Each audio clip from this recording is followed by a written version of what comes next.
what are the strategies to really grow your business, or perhaps keep your business afloat, then grow your business? Because you've said that it's even possible to grow your business when the economy is not in a good shape. Thank you very much for the question. So one of the things that I've discovered with many entrepreneurs is they don't have a target demographic they're selling to. Everybody's their customer. Now, if you want to be a generic supplier, then it's fine. Everybody can be your customer. But let me break it down this way. In business, there are different cadres of customers you want to sell to. So for example, if you're selling to the 90%, so to speak, the masses, so to speak, the people at the bottom of the food chain, what you are selling or what they are buying is a commodity. They don't care what you sell. What they want to buy is a commodity. So I'll give you an example.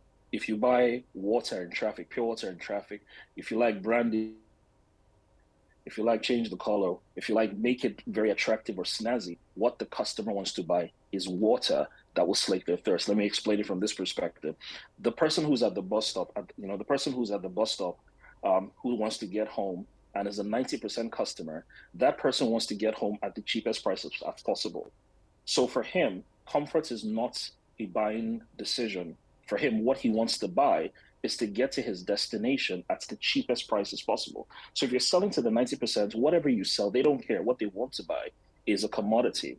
Now let's go a little bit higher. Now the next level is, do you want to sell to the 10%, right? The 10% don't buy commodities. What the 10% buy are accessories. Now, what do I mean by that? Still using this transportation metaphor. Once again, the guy at the 90% wants to get to his destination as cheaply as possible. It doesn't matter how long it's going to take. He may take a keke, he may take a BRT, doesn't matter. He wants to get to his destination as cheaply as possible. But the guy at the 90% doesn't just want to get to his destination at a cheap price. How he arrives matters to him. So he's no longer going to stay in a BRT, or he's just going to stay in a keke where he's squashed with other people. He wants to be able to stand out. Now, he's still paying for transportation, but his buying decision is no longer transportation.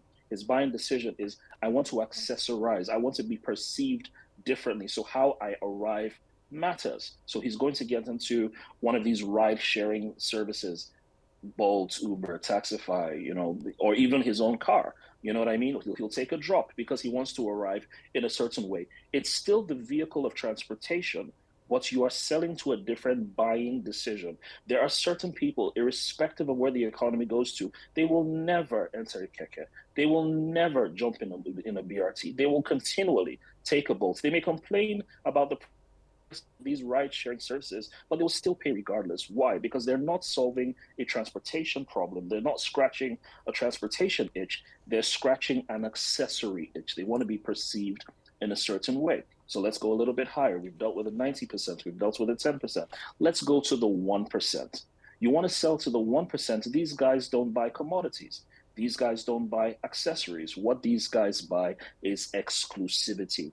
So the language for them, when you're marketing to this kind of demographic, you don't use certain words. So for example, use words like discounts, you're going to lose them. You use words like pay small, you're going to lose them. You have to sell them on the idea of exclusivity.